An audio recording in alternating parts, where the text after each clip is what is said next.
Topic का नाम है इलेक्ट्रोलाइसिस ऑफ वाटर। इलेक्ट्रोलाइसिस, सबसे पहले वाटर तो हमें पता ही है क्या होता है, H2O फॉर्मूला होता है वाटर का। लेकिन इलेक्ट्रोलाइसिस क्या होता है, सबसे पहले ये हमें समझना है।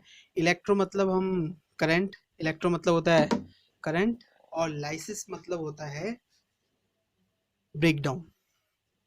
तो इलेक्ट्रो मतलब करंट और लाइसिस मतलब ब्रेकडाउन। इलेक्ट्रोलाइसिस ऑफ वाटर, तो करंट की सहायता से हमने वाटर का क्या करना है, ब्रेक डाउन करना है। इस वीडियो में हम ये समझेंगे। तो सबसे पहले ये सेटअप है, यहाँ पे आपको दिख रहा होगा, ये डायग्राम लेबल किया हुआ है, जिसमें एक बीकर है, बीकर के ऊपर दो टेस्ट ट्यूब लगी हुई है, टेस्ट ट्यूब के अंदर ब्लैक कलर के दो इलेक्ट्रोड हैं, और उसके बाद नीचे से इसको दो इलेक्ट्रोड को एक बैटरी से कनेक्ट कर दिया। तो ये सेटअप है हमारा, जिससे हम इलेक्ट्रोलाइसिस देखेंगे वाटर का, किस तरीके से वाटर ब्रेक डाउन होता है ये देखेंगे। तो सबसे पहले सेटअप समझते हैं। तो हमको करना है, ये सिंपली एक बीकर लेना है, और ये रबर है, इस बीकर को मतलब हमें उल्टा कर देना है, और उसके बाद इसमें पूरा वाटर क्या कर देना है, फिल कर देना है, पूरा बीकर में वाटर फिल कर देना है। वाटर फिल करने के बाद ये रबर का एक कॉर्क है, जिसके ऊपर हमने दो इलेक्ट्रोड लगाने हैं। इलेक्ट्रोड ग्रेफाइट के आप लगा सकते हो, इसमें ग्रेफाइट के इलेक्ट्रोड आप लगा सकते हो, कॉपर के भी लगा सकते हो वैसे तो उसके बाद वाटर इसमें फिल कर देना है, और जो इलेक्ट्रोड है वो दोनों कनेक्ट कर देना है बैटरी के दोनों टर्मिनल से। तो जो पॉजिटिव टर्मिनल होगा उसको हम कहते हैं एनोड, और नेगेटिव जो टर्मिनल होता है उसे कहते हैं हम कैथोड। पता ही होगा ये सब, ये तो पहले पढ़ लिया है हमने वैसे ही। तो कार्बन के रॉड हैं, हमने इसमें कार्बन के, जो हमारा डायग्राम है इसमें हमने कार्बन के रॉड ले रखे हैं, वैसे आप ग्रेफाइट के रॉड भी ले सकते हो, ठीक है। तो इसके बाद हमने दो टेस्ट ट्यूब्स हमने क्या कर देना, इनको पार्शली वाटर फिल करके इसमें ड्रिप कर देना है, ठीक है। इस तरीके से आपने दो टेस्ट ट्यूब लाना है, और उसके ऊपर से एक एनोड जो आपकी कार्बन रॉड है उसके ऊपर से लगा देना है, और एक जो कैथोड जो आपकी कार्बन रॉड है उसके ऊपर से आपने ये चीज़ लगा देना है, और नीचे से दोनों को 6 वोल्ट की एक बैटरी से कनेक्ट कर देना है। ये दिख रहा होगा आपको, एक स्टैंड है, कैथोड कार्बन की रॉड हो गई है, कैथोड नेगेटिव साइन है यहाँ पे, ठीक है। और ये एनोड हो गया, कार्बन की रॉड है, रॉड दोनों कार्बन की होंगी, ऐसा नहीं है कि आपको अलग अलग लेनी है। और ये पॉजिटिव टर्मिनल से कनेक्ट हो गई, ऊपर से आपको टेस्ट ट्यूब दिख रही है।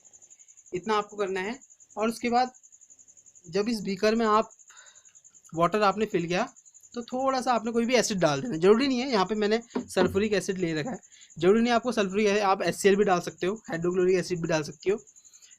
तो ये हमने, अब क्वेश्चन ये उठता है कि हमने करा क्यों, ये हमने वाटर में ये एसिड क्यों यूज़ किया है, क्यों हमने डाला है, क्यों हमने प्रोवाइड किया है वाटर को। ये इसलिए कर रखा है क्योंकि प्योर वाटर क्या होता है, कंडक्टिविटी प्योर वाटर की कम होती है, तो इस वजह से हमने इसको हाईली कंडक्टिविटी, इसकी कंडक्टिविटी बढ़ाने के लिए वाटर के ऊपर क्या कर दिया है, एसिड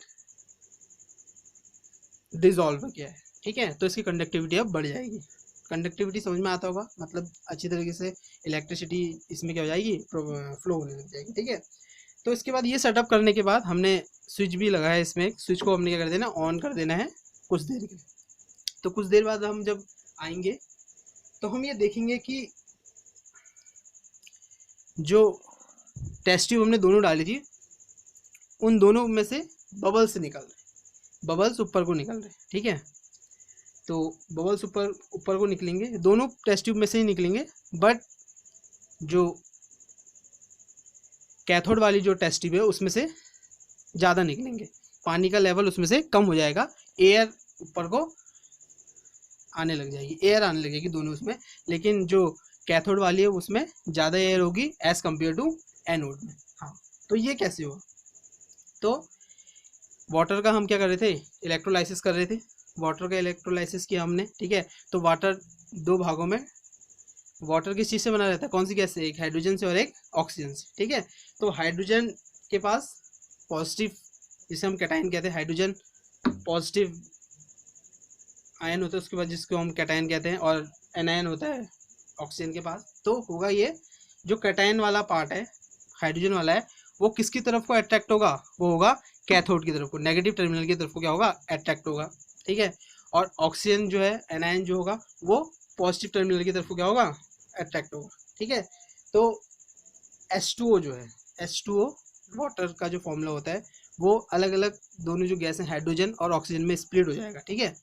तो ये तो स्प्लिट हो गया, ये तो समझ में आ गया। लेकिन अब क्वेश्चन ये उठता है कि जो हाइड्रोजन वाला जो इलेक्ट्रोड था या जो टेस्ट ट्यूब थी उसमें ज़्यादा, उसमें पानी कम हो गया है और एयर बहुत ज़्यादा हो रही है लेकिन एज़ कम्पेयर टू ऑक्सीजन में।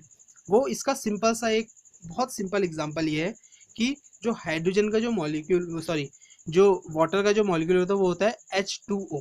क्या होता है, H2O, ये वाटर का फॉर्मूला होता है, ठीक है। तो वाटर का एक मॉलिक्यूल में हाइड्रोजन के 2 एटम आते हैं और ऑक्सीजन का 1 एटम आता है। तो जाहिर सी बात है जो इनका इलेक्ट्रोलाइसिस होगा वो होगा 2:1 में। तो इस वजह से यही एक रीज़न है। तो ये जिसमें क्या होता है, हाइड्रोजन के इलेक्ट्रोड, जो हाइड्रोजन का इलेक्ट्रोड है या जो टेस्ट ट्यूब है या जो कैथोड कार्बन रॉड जो कैथोड की साइड की, उसमें क्या होता है, ज़्यादा गैस होती है एज़ कम्पेयर टू ऑक्सीजन में। तो इसकी एक बैलेंस केमिकल इक्वेशन मैंने लिख दी है नीचे। 2H2O में अगर हम इलेक्ट्रिसिटी प्रोवाइड कराएंगे तो 2H2 प्लस O2 में क्या हो जाएगा, स्प्लिट हो जाएगा। ये एक और डिकम्पोजिशन रिएक्शन जो हमने पढ़ी थी उसका भी एक एग्जांपल है। हमने कुछ टाइम पहले डिकम्पोजिशन रिएक्शन पढ़ी थी, उसमें ये चीज़ लिखा हुआ था कि कोई भी कंपाउंड है या कोई भी एक कंपाउंड है वो क्या होगा, डिकम्पोज हो जाएगा।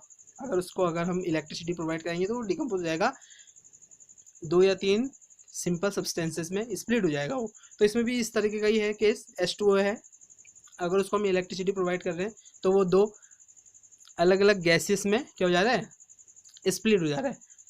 तो ये इलेक्ट्रोलाइसिस ऑफ वाटर था। आई होप आप लोग को समझ में आया होगा। Thank you.